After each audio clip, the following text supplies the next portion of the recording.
आखिर क्यों मिला प्रभु राम को 14 वर्ष और पांडव को 12 वर्ष का वनवास। जानिए इस वीडियो में। आपने रामायण महाभारत की कथाएं सुनी और देखी होंगी। रामायण महाभारत रामचरितमानस जैसे धार्मिक ग्रंथों को पढ़कर ही नहीं बल्कि इन कथाओं पर आधारित धारावाहिकों को भी हम भली भांति जानते हैं। लेकिन आज हम आपको बताएंगे कि भगवान राम को 14 वर्ष और महाभारत में पांडवों को 12 वर्ष का वनवास क्यों मिला था। चलिए जानते हैं।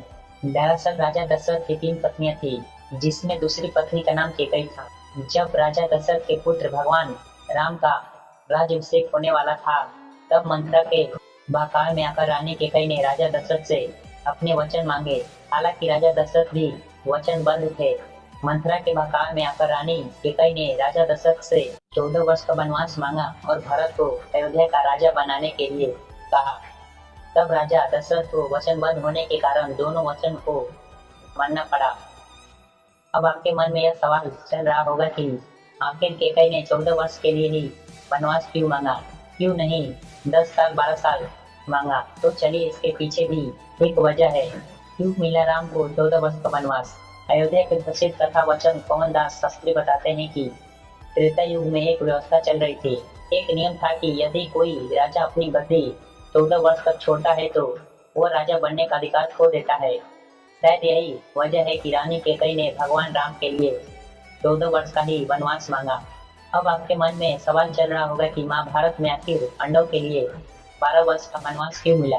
दरअसल महाभारत में भी एक ऐसा ही प्रसंग देखने को मिला है जो मन में कई बार सवाल पैदा करते हैं।